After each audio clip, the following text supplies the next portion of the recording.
pretty sure it's got all of you. It's hard to see from that spot. Thank you, sir.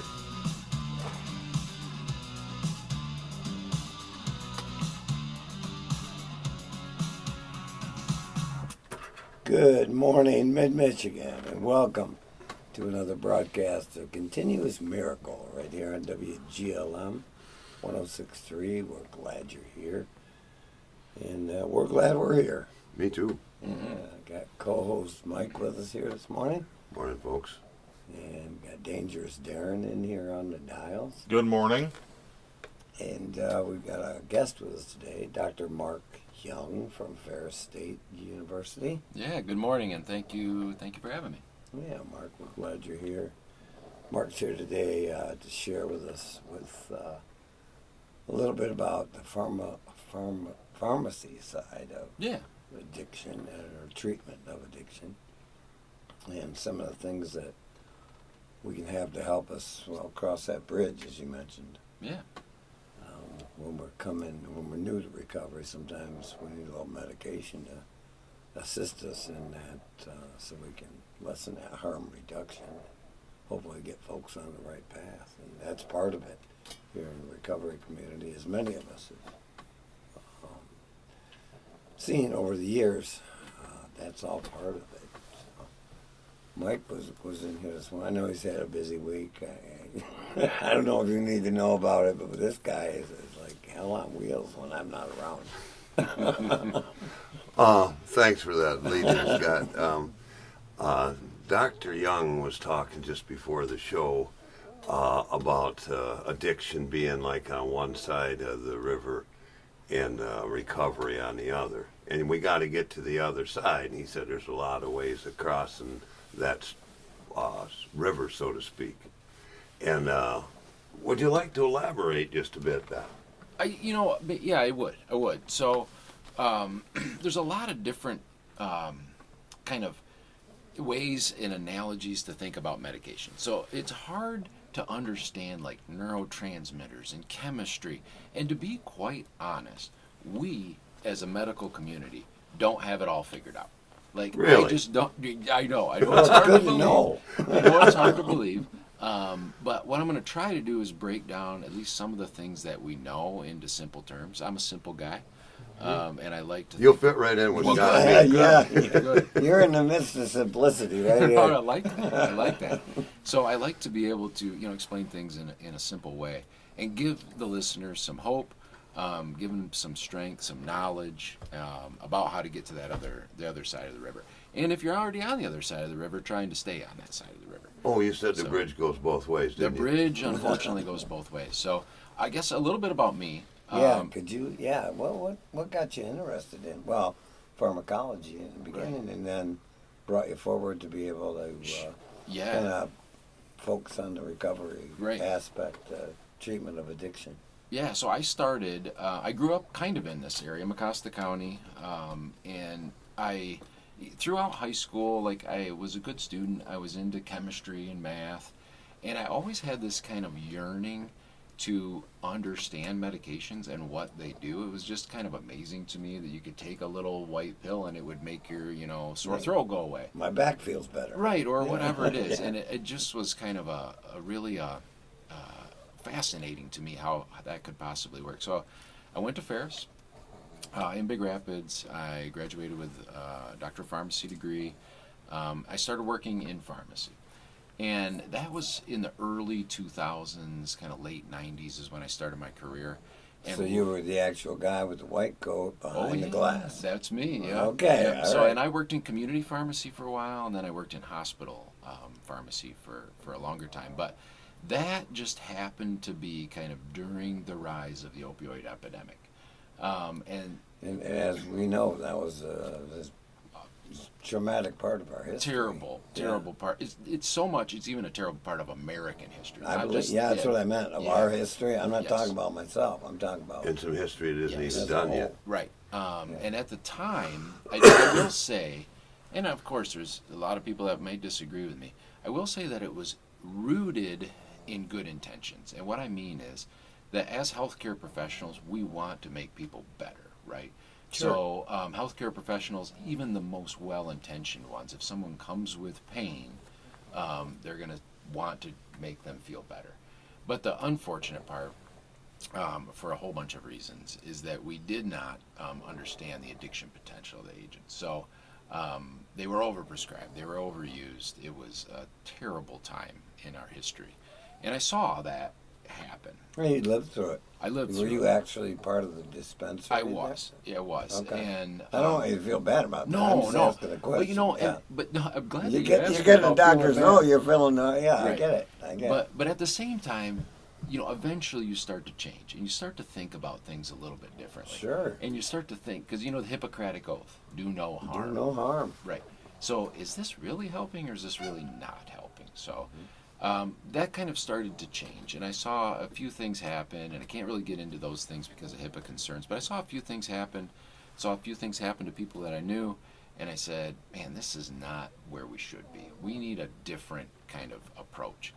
So an opportunity arose where I could join this group called ChemRen, which is the Central Michigan Recovery Education Network. Yeah, Mike and I are quite familiar with Yeah, them. so you guys Yeah. are great friends of ours at ChemRen, and that is where I'm at now. So I'm the pharmacy liaison there. We serve a 5-county area: Mecosta, Montcalm, Osceola, Newaygo, and Lake. And what that is it's a group that is coordinating substance abuse recovery efforts. So I shouldn't say we don't do anything. We definitely do things, but what our role is not like necessarily direct care. Right. It's just consolidating what everyone else is doing. Because what we noticed when we first started is that you guys personally are doing great things, right? Well, there's other people in other communities doing great things too. Sure. And they weren't really talking to each other. So that's kind of where I'm at and how I got here. So I understand a lot about healthcare. That's and kind of why the pharmacy. offshoot of the show here. You know, let's Right. pull this thing together so people Right. are communicating. Get all these people together that are doing great things. Right. So I know you asked me a question like however long it took me to get there. Yeah, answer that, please. So, you know, I think your question was kind of what's going on, you know, in recovery and in addiction, right? And there's all these things in our brain called neurotransmitters, okay? And we only know a handful of really what they do. And one of those things is dopamine. You've probably heard of dopamine. Yes, sir. So dopamine's the feel good. Familiar with it. It's yeah, the happy. I enjoy it. Yeah. You know, somebody had a T-shirt, one of my students, and they had serotonin and dopamine on the T-shirt. And it said, "Technically, the only things you enjoy." And it kind of made me think, like, wow, you're right, because really everything you do is impacting your neurotransmitters, and then those are what causes the effect of the medications. So dopamine is the feel-good chemical. And same thing when you're ingesting substances, right? Exactly. Well, what happens is the substance acts on your brain to release the neurotransmitters. Okay. So it's, you know, a lot of times the substance doesn't even actually get to your brain. It just interacts and changes the way the neurotransmitters are released in your brain. So in addiction, you know, and it depends on what substance, but if you're kind of talking generally, Yeah. you're going to have this release of dopamine, and that makes you feel good, okay? Temporarily. Temporarily. Because what happens is dopamine, our body's continually making it, right? So it's always making this dopamine, pumping it out. And I kind of think of it like maple sap. Have you guys ever done like maple syrup? Or you know what I'm talking yeah. about? I know how to Yeah. eat that stuff once Oh, it's it's boiled good, down. isn't it? It's really good. Well, you have the little tin can. Now they use plastic bags, but I'm old school, like the little tin can. Oh, yeah. And you got the little maple sap dripping in there, right? That's kind of your brain making dopamine. Okay. Okay. Eventually, that bucket gets full. Okay. So you got the little bit of maple sap coming in is equal to how much is coming out, right? Because you're just dripping a little bit over the edge. That's kind of your normal. But then when you see something good, like you see a big buck walk down the trail if you're a Right. hunter, or you see a cute girl if you're, you know, looking for a cute girl. I don't see the buck, but I Okay, get that idea. You get the other idea. So what happens is that bucket gets shook a little bit, and a little bit of dopamine falls out, and you're like, "Ooh, I feel good," right? And then eventually the bucket fills back up because you got the little bit of drip coming in. Well, with substances and misuse of substances, what happens is you really tip the bucket. Sure. So a Got lot, got a mess on your hands. right? A bunch of dopamine comes out. You got a Right. big mess. Feels good though. Yeah. So then you use that substance again. Well, it hasn't recovered. Okay. So now you got to use more. You got to tip the bucket more. You got to kick the bucket harder to get that same effect. Well, eventually you keep kicking that bucket and you keep tipping it so much that your body can't produce any more dopamine. So you're only getting that little bit out that you were getting way back, way before you even started using substances. But you don't have any stash. Right. You have no reserve. Right. So now In the back room. right. So now you're using substances just to get back to where you normally were. Okay. So what we can do though with medications is that we can kind of lessen the effect of that period where you're feeling just awful. We kind of let those dopamine stores build back up. And you're if that talking makes- early recovery, treatment Early recovery. centers, Right. people, and yeah, Right. treatment centers stuff. Yeah, and there's lots of other kind of neurotransmitters that play in there too. But I like that analogy of the bridge because when you're on one side of the river and you're in addiction and you're looking to the other side of the river, which is sobriety, there's a lot of ways to get there. If it's just a little brook, maybe you can just jump it. You Sure. know what I mean? And we call that like cold turkey. And that works for a lot of people. And if you maybe could wade through it, or maybe you could take a bridge. And I kind of use medication-assisted therapy, medications to help get to the other side of the bridge. But it's so important that patients realize that the idea isn't to walk on the bridge and hang out there, right? You're not living Yeah. on the bridge. Yeah, we're not staying there. Right, because Right. you're gonna clog it up. So you need to get to the other side using the bridge, and then you need to leave the bridge behind. So Burn it. Burn the bridge, right? So use the bridge appropriately, and then leave it behind, Okay. because the bridge can be a bridge back to the other side. Yeah. Yeah. Well, we've seen some of that over the years, and Exactly. that's fortunately some of that stuff is built in to It the is. recovery community. So we probably shouldn't burn the bridge. We should probably leave it there. Yeah, that's probably better. Yeah, yeah, probably yeah. a better Yeah. idea. Maybe put a little gate up or a sign. Right, you know what I mean? right. Yeah. I was Welcome back. looking. Yeah. Well, I don't know about that, but something. Yeah. I was looking for a word in my phone. I wasn't just running off on my own. Yeah. But when you were talking about the feel-good chemicals, I went to look at cortisol. Yeah. One on the other side of the coin, a negative Right. neurotransmitter we produce with negative thoughts. Right. The stress hormone, Yeah, that one. cortisol. Yeah. When I got here, I was producing that. I wasn't producing any dopamine on my own. How's that? Yeah. There you go. Yeah. You were stressed. Yeah. Yeah, and Oh, your bucket was empty. Yeah. well, this is like the opposite of what's in that bucket. It's just on. It's like a negative positive. The cortisol balances out the dopamine or negates it, so Sure. to speak. So that's part of our fight or flight response. You probably heard that. Fight Yes, or sir. flight, right? Mhm. So Sure. the human body is an amazing mechanism. It's an amazing, what do you call it? Like, it's been made by an amazing design. Okay, lots of things I going like on. that. Oh, okay? yeah. So whoever thought it out did a great job, and we're really I know what wasn't. I talk to that guy from time to time. He's on He it. does a great job. He does. Did a great job. So what happens though is we're really good at experiencing stress in a short term and then recovering from that stress. We're really good at Okay. that. So if we seen a saber-toothed tiger and we had to run from it or whatever it is, we're really good at that. But we need periods of rest to process that stress. Okay? So cortisol actually kind of makes us slow down, and it actually heals our muscles from a stressful event. The problem is 2025, we have to deal with this thing called chronic stress. Okay, so we're not running from a tiger and then like kicking up in our cave and kind of waiting, right? We're having this The kind next of tiger. right. We're having this constant barrage of low levels of stress, right? All Small day. tiger. It's All day, driving home every from day. work. Right. It's, maybe relationship struggles. It's school struggles. It's whatever it is. And we're just constantly hammering away at that, okay? And that increases cortisol all the time. So instead of just that inflammation like helping us, like cleaning up kind of some injuries, it's actually causing all sorts of chronic inflammation problems, which impact other neurotransmitters, which lead to all sorts of other kind of issues. all sorts of troubles. So the takeaway from that is cortisol, even though it gets a bad rap, is not necessarily a bad thing. It's kind of how we experience stress is probably more important. So what we do with it, how we process we it. need periods of rest. You Right. really do. You can't just simply be under stress all the time. And however you choose to relax is up to you. But substances are not a good way to relax, and that unfortunately a lot of times leads people to addiction because they're looking for that stress relief. Relief, right? Yeah. And human beings aren't set up to deal with that chronic stress. But We need periods of nonetheless, rest. it's there, and we have to learn to navigate it. Exactly.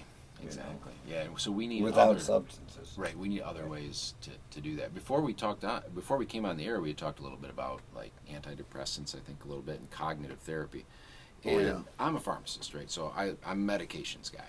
But even our best antidepressants are only as good as talk therapy, cognitive therapy. Yeah. So medications are just a little piece of the puzzle. They're not even the biggest piece of the puzzle.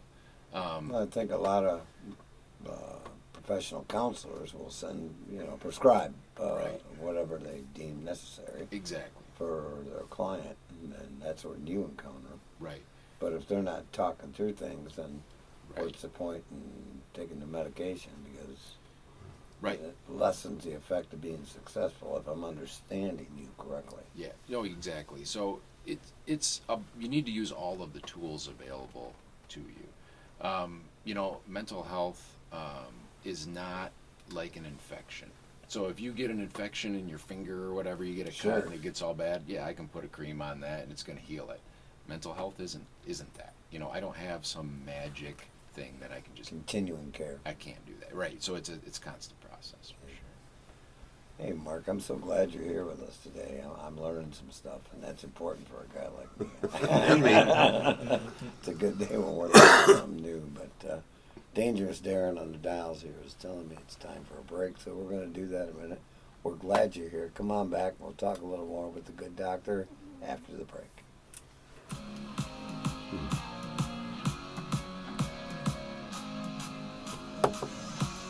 So I don't know how relevant it might be about something, but when I work with people at Randy's house, a sober living facility, they all have to see somebody for mental health care.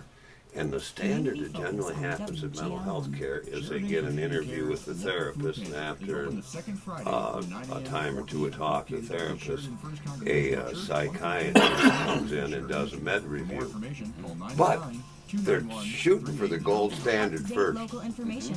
I didn't know how to bring that in, but I know that happens. Yeah. No. Bring that up for sure. It's just so important. It's like what Cameron does. We're uniting all of these different tools, right? You can't do it with one tool. Right. Yeah. It'd be like building a house with just a hammer. You can't do it. You need all sorts of Nice stuff. to get far. Yeah. What I Right. hope happens with summer, and I already see it happening, is that the people that are in recovery understand that the mental health people and the recovery and the pathway groups are working towards the same end, and it's a cooperative venture. Even though we can't talk back and forth, it's a cooperative venture. Cleveland, Yeah. Oklahoma City, So this goes more into strength now, right? Is that the Yeah. also idea? Yeah. 4 games in the Where we're NHL making gains. playoff action. Okay, Winning gotcha. were Where we're Colorado, winning. Yep. Ottawa, Vegas, and Tampa Bay. And this is SRN Sports. Forgot what it is that Are you tired of living with back or neck pain? Discover relief with opiate blocker. decompression therapy. It's everywhere now. Chiropractic Oh, Plus no. in Greenville. Naloxone? This Naloxone is in a lot of places. But, fentanyl doesn't have a naloxone that works for it. It only works for opiates.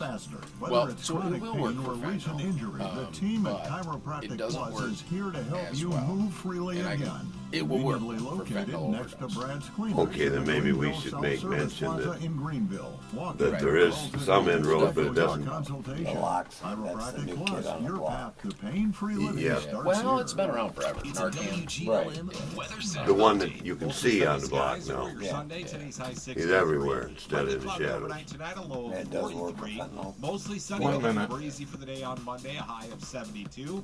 Increasing cloud cover, chance of showers and thunderstorms overnight Monday. Monday night.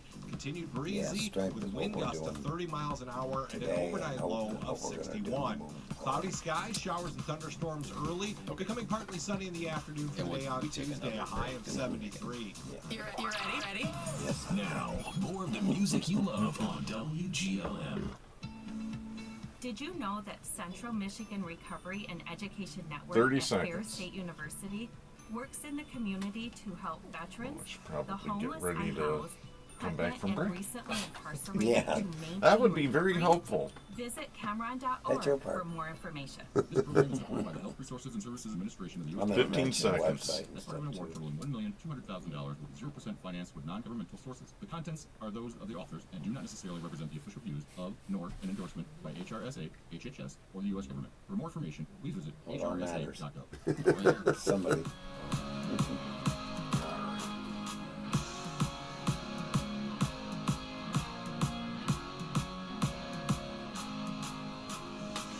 Hey, welcome back here to Continuous Miracle. Glad you're with us. Talking with Dr. Mark Young here this morning from Ferris State University about medications, the pharmacological side of, did I pronounce that correctly? Yeah, I think pretty close. Pharmacological? So you could say pharmacological, I- or you I- could I say forgot the cut. pharmacology, Yeah, pharmacology. or of the pharmacy. He got one. Treatment of addiction. I had one I could zero in on. I got one. I'm taking that one. Yeah. I'll give you Yeah. a hint. As a professor, if you don't know, just say it with confidence. Yeah, and I Believe win you. every Yeah, time. exactly. I know that one.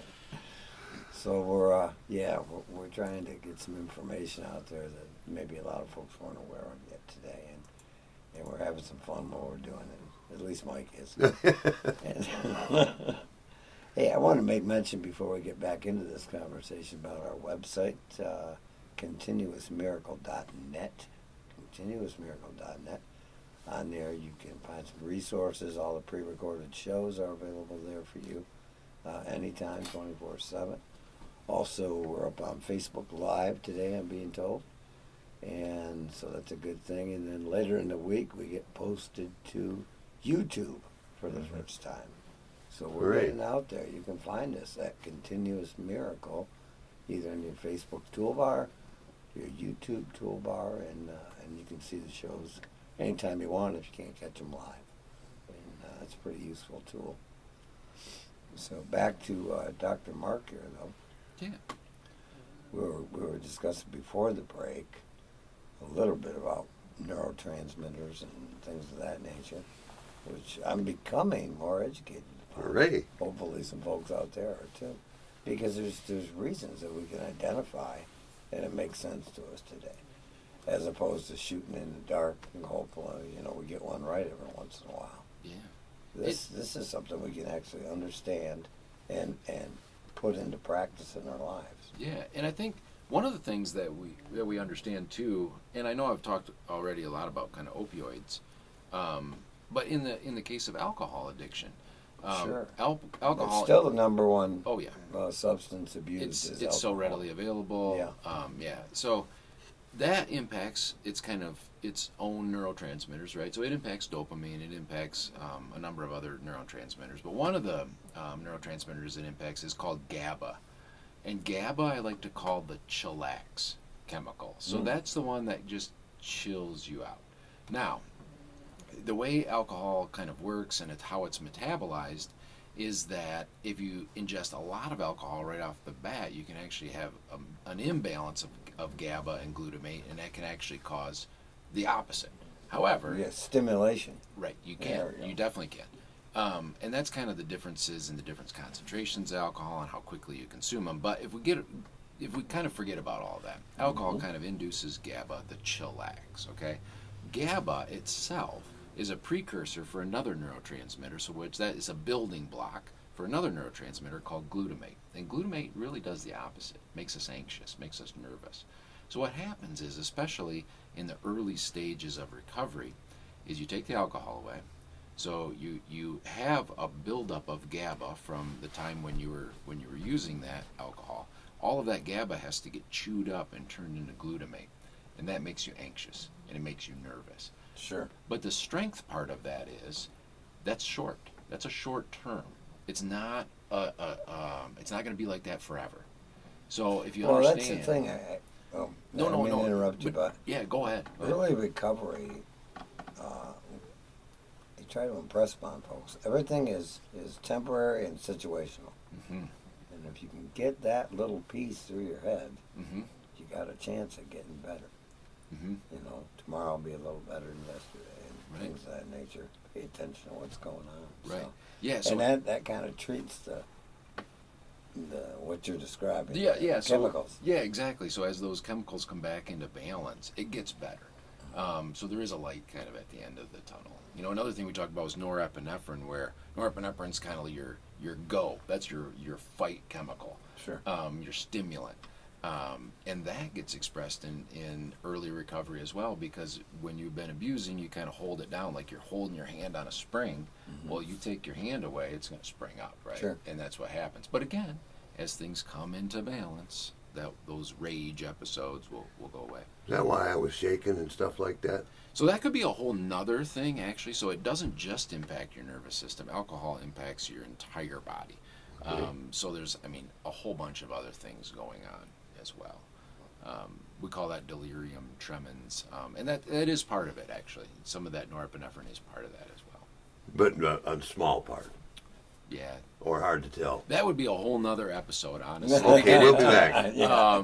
But that will go away as well, right? So It did. yeah, Took some time. it does.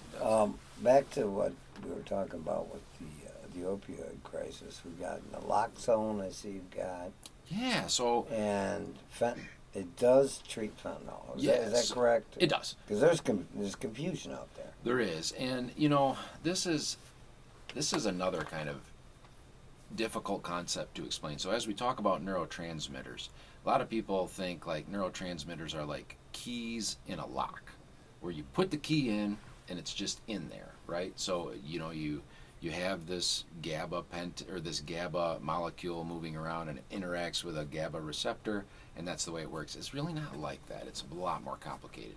It's kind of like soup. So we have all these neurotransmitters that we throw in the soup, okay? Mm-hmm. And then they interact with all these receptors that are all over in our brain.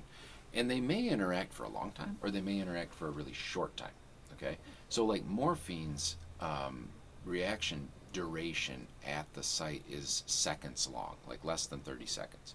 So what happens is morphine goes along, it interacts with the site, it moves to another one. It's constantly in motion, okay? There's no balance. Right. So, naloxone, what happens is when you introduce naloxone, which is that's known as Narcan, and that's the antidote for morphine, so it counteracts. So what it is it goes in the lock like a piece of gum. Okay. In the keyhole, it goes in the keyhole like a stick of gum, so it covers it up. But if the key's already there, it can't do anything, right? So as soon as that morphine leaves, then naloxone comes in and plugs the hole. So now morphine can't bind. Does that kind of make sense? Can't get the key in the hole. Okay. So it counteracts it. But the problem are these synthetic morphines. So these newer agents, fentanyl, sufentanil, alfentanil, those agents have much longer duration of binding to the receptor. So Narcan does work. It doesn't have that light switch effect, though, that we see with morphine or with heroin. Oh. So it does work. You're not going to see that just immediate change, though, that you did if someone was abusing heroin or morphine, because of that longer duration of action that the fentanyl has with the receptor. So I know that's like really sciencey, but the takeaway is if you at all suspect someone had overdosed, give Narcan. Okay. There is no... Well, that clears up the confusion, right? Yeah, there from the doctors. If yeah. you find someone who's Do it. overdosed, Give it. immediately give it. Give it. Don't look back. Yeah.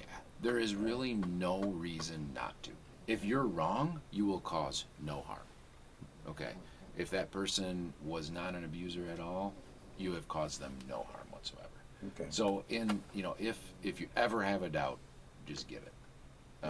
And it's available everywhere. It's available over the counter. It's available in pharmacies. They're passing it out at the library these days, I hear. Yep. So yeah. As part of a first aid kit. Yep. For Yes. nasal. Yep. And the way those work is it's absorbed much better if you use it intranasally.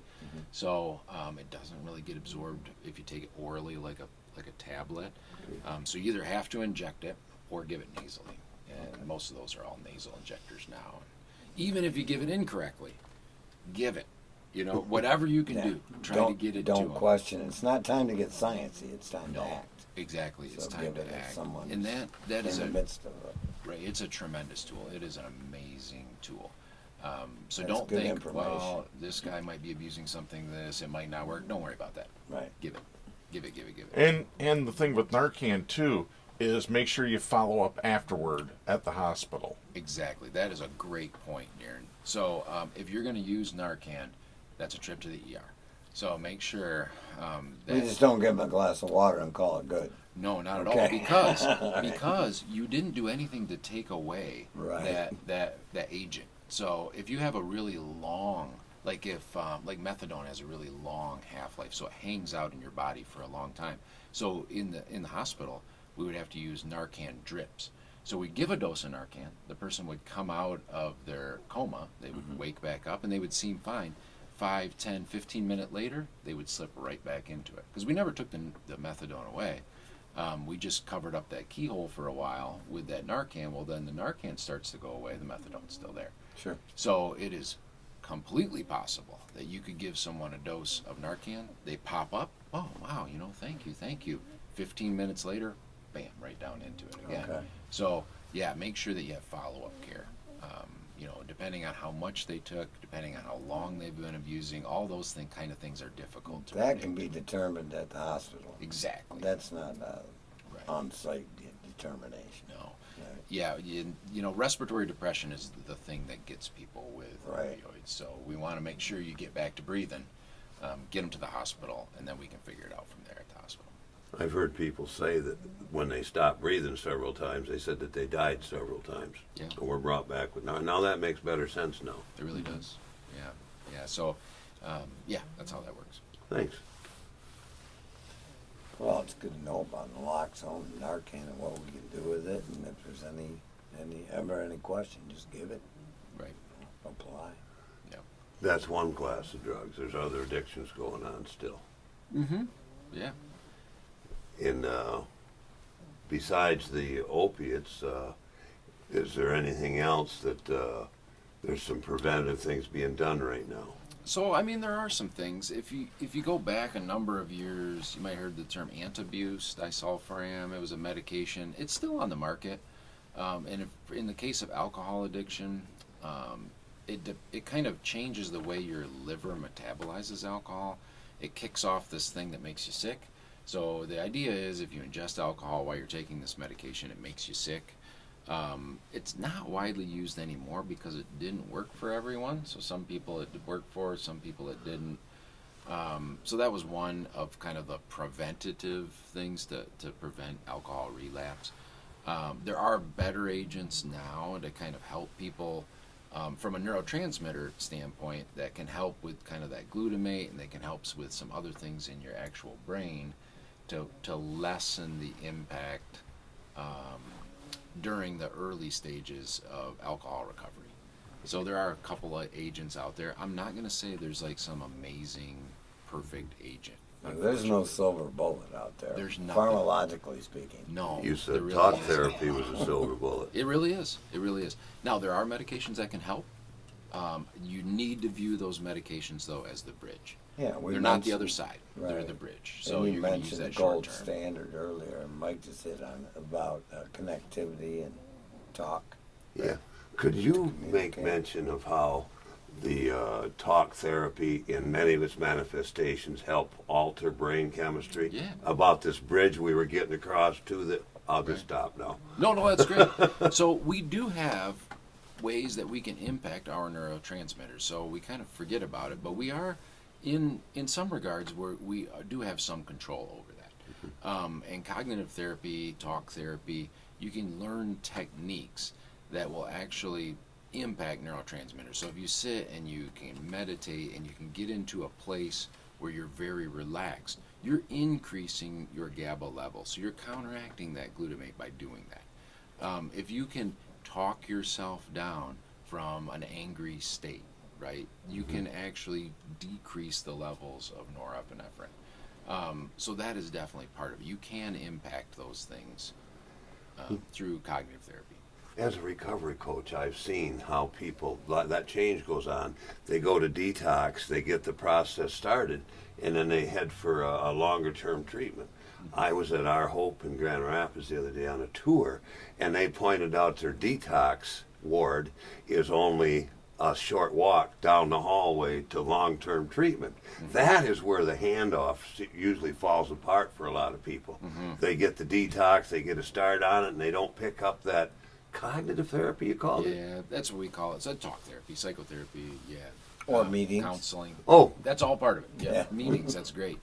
And that's part of what Cameron does. So that's one of the things that we're doing is trying to unite the entire recovery network, because you're right. People think of it like a sprint. Like, oh, okay, I'm out of the throes of addiction now. It's been a week. I never have to worry about that again. That's not the way it is, right? You know what I mean? Oh, You sure. guys know. Yeah. But a lot of people think like, oh, okay, now I can handle it on my own. No, you probably can't. Like, so you need a community around you. I can handle it on my own for all of a couple minutes. Right, and then you need those partnerships. So that's what we're trying to do is connect all of those partnerships so that we have recovery from the initial thought that I might need recovery, all the way to true recovery. Becoming recovered. Yeah, the rest of your life, really. Yeah, Yeah. It's a lifelong process because, like you had talked about earlier, your situation's always changing. Daily. Daily. I mean, you have all those stressors. Life keeps lifing. Oh yeah. It's not going to change. You know, No. that part's built in. Yep. Is you got what that we right. can do with it today. That's so much radically different than maybe the way we used to conduct ourselves. Yeah, exactly. So, get that gab on that other thing going. You all right for a minute? Yeah, there you go. I got this. You got this. Everybody. Hey, Darren's telling me we're going to take a little break here. We probably should. So we're glad you're here. Come on back and join us for this final segment. We got some other interesting things we're going to bring out here. Glad you're here.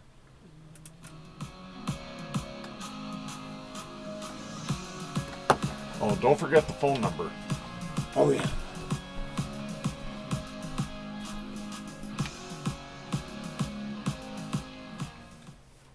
WGLM, your classic variety, So, anytime, anywhere. moving For forward. the largest music library in the area, just head to our website, m1063.com. Don't be taken advantage of after you've been involved in an automobile What accident. are we doing up in Ferris here in 3 M57 weeks?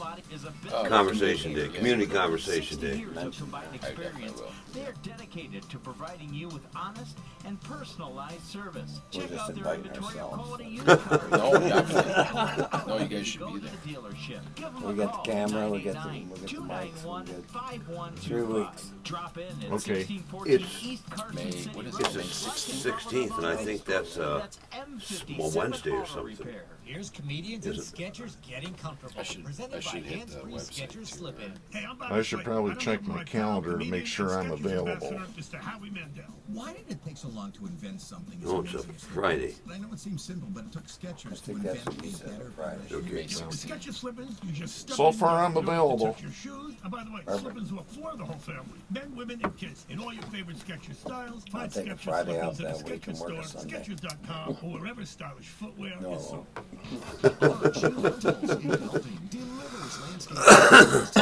machinery right to your door.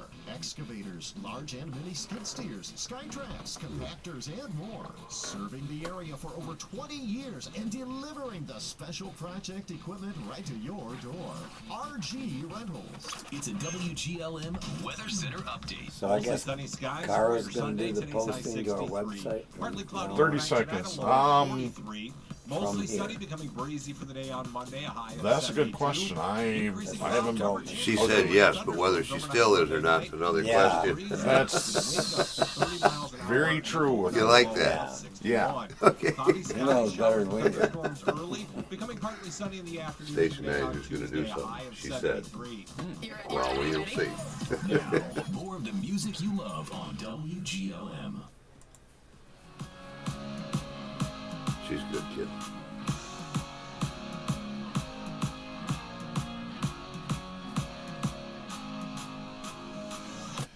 Hey, Scott and Mike and Dr.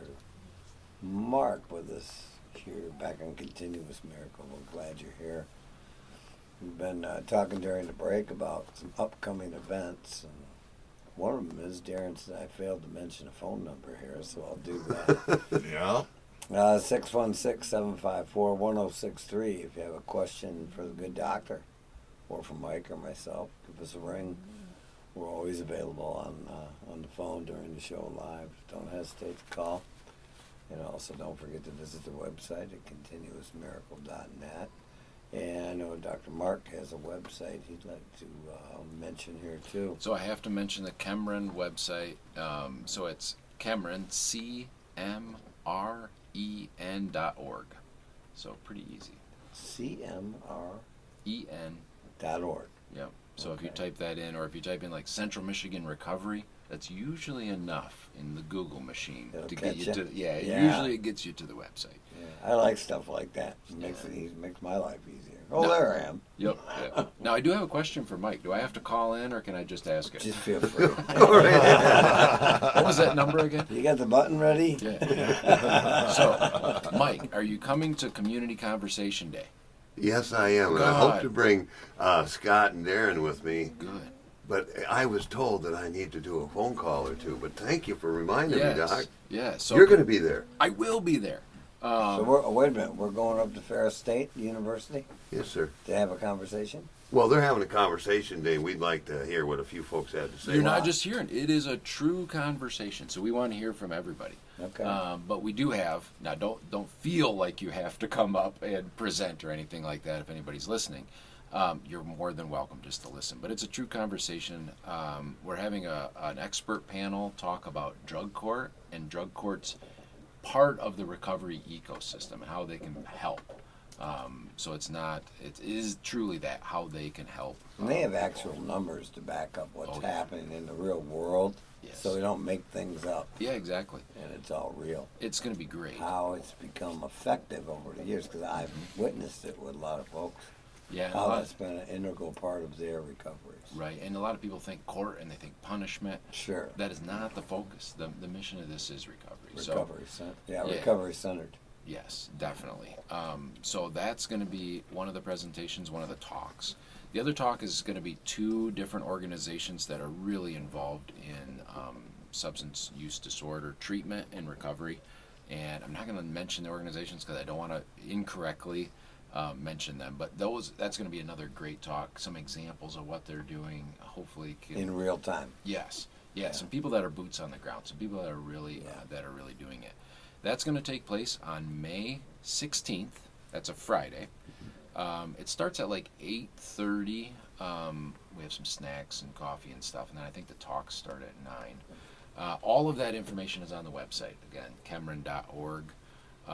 And come on up. It's in the David Eisler Center on the campus of Ferris State. It's a beautiful facility there. It's going to be a great, really impactful event, I think. It's a nice ride up that way, too. Yeah. Get up to Big Rapids for a day. You talked about recovery court.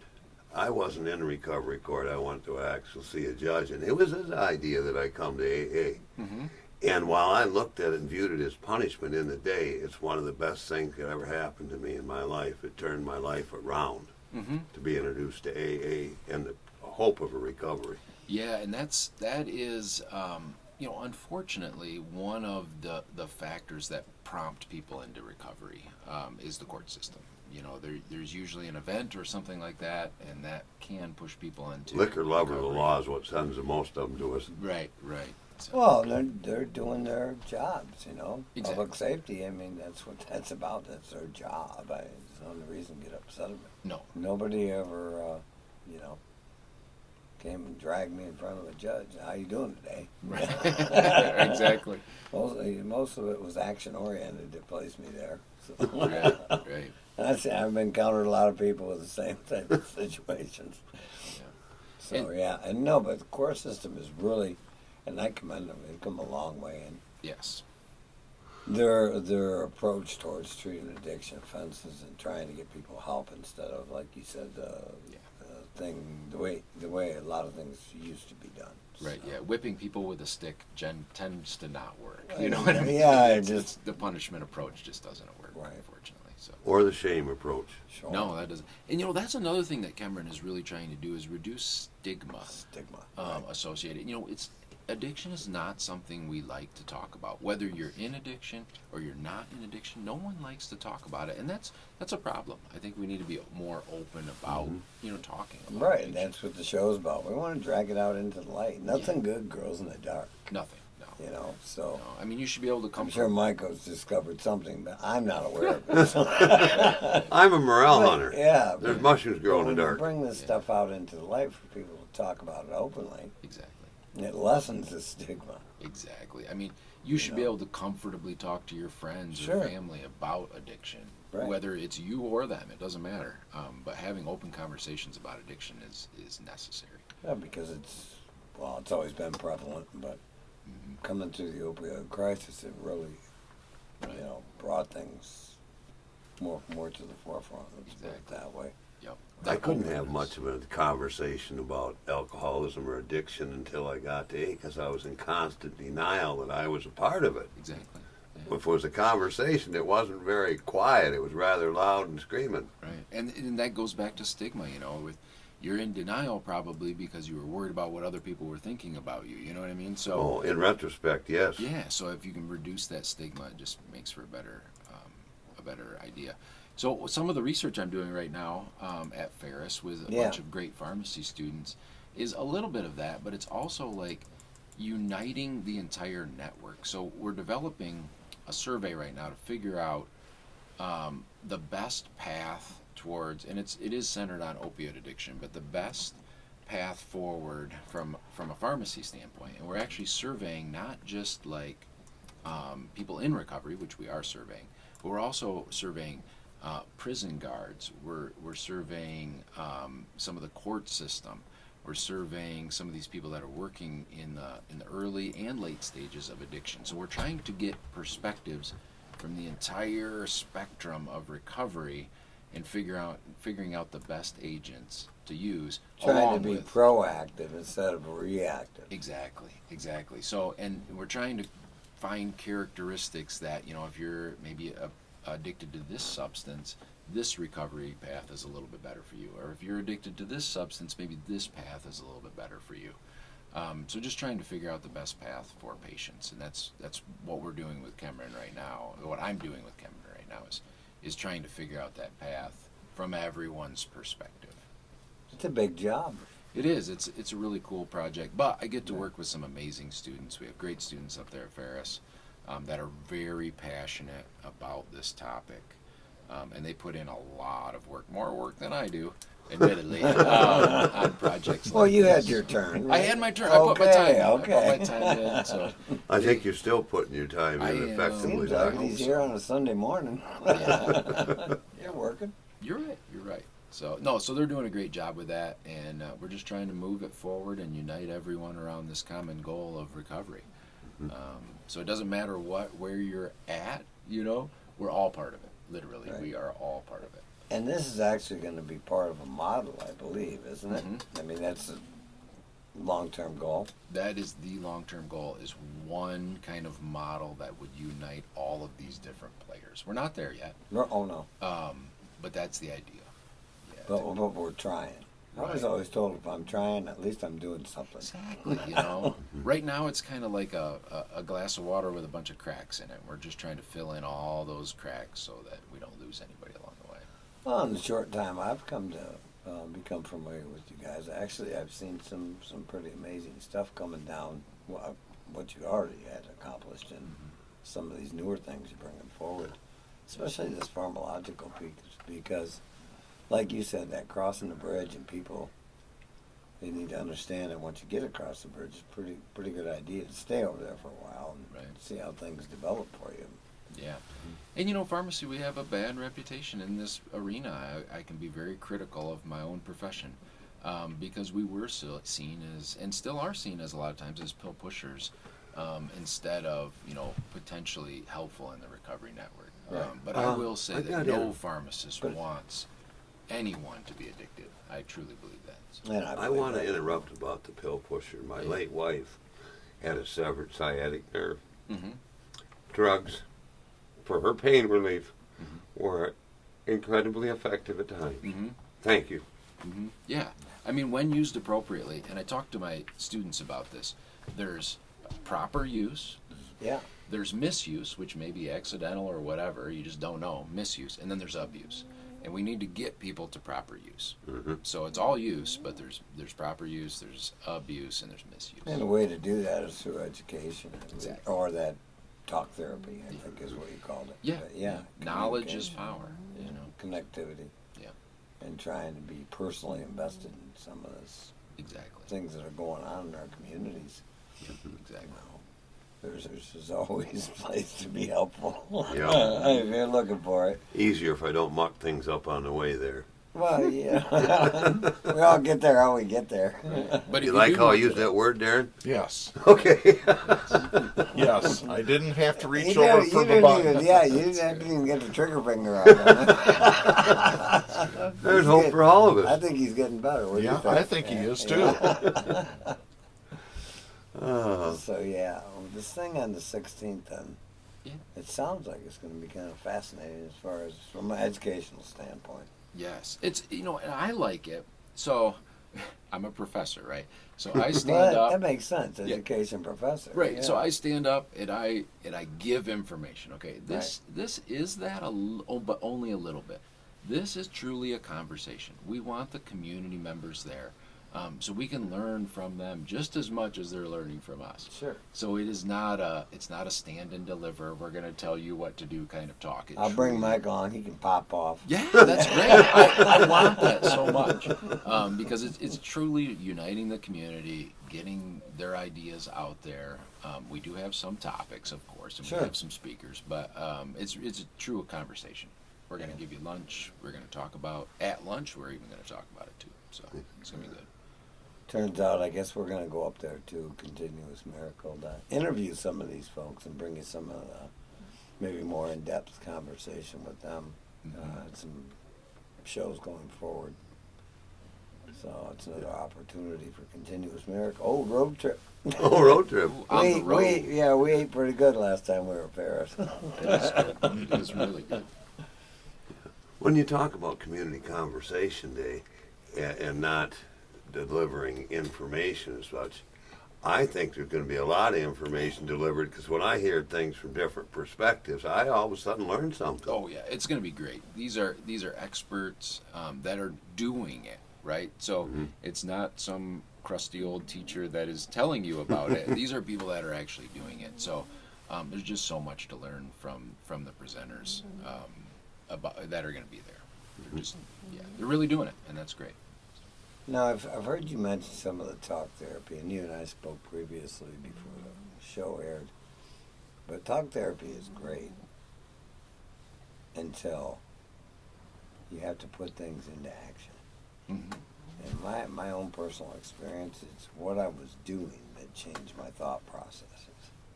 You know, doing the next right thing, trying to be useful and helpful.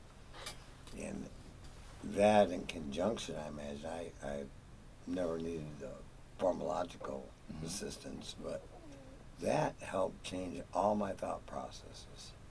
Just different actions.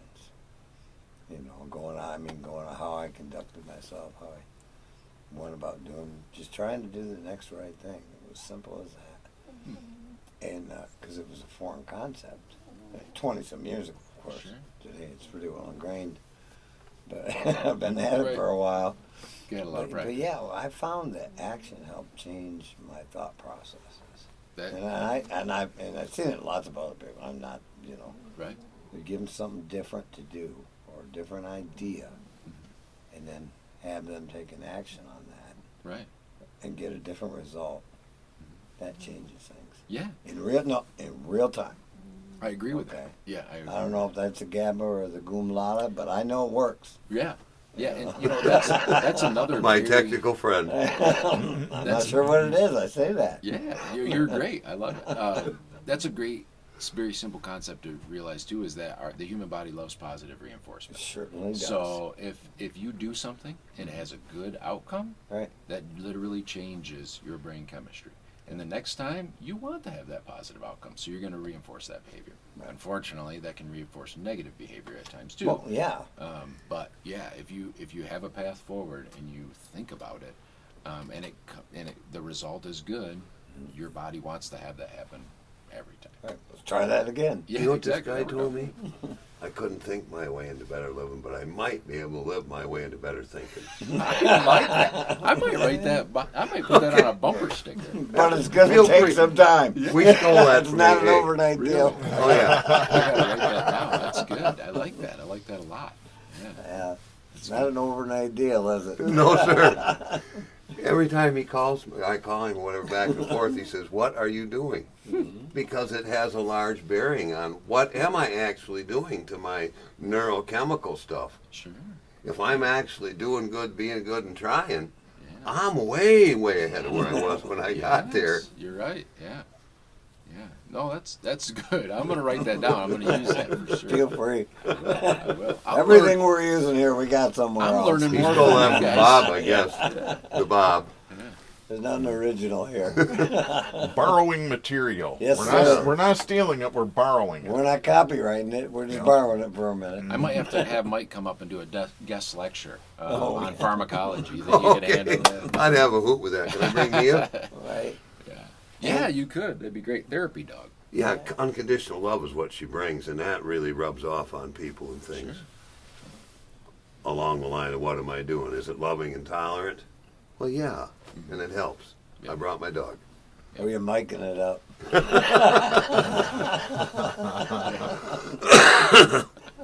Some of your best work. It looks a lot better these days than it Yeah, did it back does. then. Make I great. came into AA in a blind rage, and it showed everywhere. I was spilling rage and hate on everything. Yep. Yeah, he's made some strides. That's good. I just think norepinephrine. I see your age, and all I see is norepinephrine. Yeah. Just gotta, bring you down a little bit. Maybe that's what you call it, but I knew what I was looking at too. I'm thinking, what can I do to increase his acetylcholine That's level right. now? That's what I'm thinking. No, he was thinking that guy needs a slap, but I don't want to slap him right now. Yeah, well, we have different approaches. There to you get go. To the same. That's why we have doctors. Hey, folks, we're glad you joined us here today on Continuous Miracle. We're grateful you're here.